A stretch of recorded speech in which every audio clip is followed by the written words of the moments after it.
அதாவது தீபிகா, விருதுநகர் மாவட்டம் காரியாபட்டி அருகே உள்ள கீழ அழகியநல்லூர் கிராமத்தைச் சேர்ந்தவர் முனியசாமி. இவர் கொத்தனார் தொழிலாளியாக பணியாற்றி வருகிறார். இவரது மனைவி மயில். விவசாய பணிகளை மேற்கொண்டு வந்த இவர்களுக்கு ஒரு மகள் மற்றும் ஒரு மகன் உள்ளனர். இந்த நிலையில் இன்று முனியசாமி வேலைக்கு சென்றிருந்த போது வீட்டில் தனியாக இருந்ததாக கூறப்படுகிறது. பள்ளி முடித்துவிட்டு வீட்டிற்கு வந்த அவர் மகன் தாயார் ரத்த வெள்ளத்தில் கிடந்ததை கண்டு அதிர்ச்சி அடைந்து உடனடியாக அக்கம் பக்கத்தினர் தகவல் தெரிவிக்கிறார்கள். மயில் கையில் கத்தியுடன் கழுத்து அறுக்கப்பட்ட நிலையில் உயிரிழந்து கிடந்தது தெரிய வந்திருக்கிறது. இதனையடுத்து மல்லாங்கனர் காவல்துறையினர் சம்பவ இடத்திற்கு வந்து உடலை பிரேத பரிசோதனைக்காக அனுப்பி வைத்திருக்கிறார்கள். இந்த சம்பவம் தொடர்பாக வழக்கு பதிவு செய்து விசாரணை என்பது நடைபெற்று வருகிறது.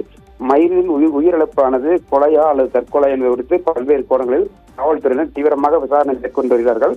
பிரேத பரிசோதனை முடிவில் மற்றும் தரவியல் ஆய்வுகள் முடிவின் அடிப்படையே உயிரிழப்பிற்கான காரணம் தெரியும் என காவல்துறை தரப்பில் தெரிவிக்கப்பட்டிருக்கிறது.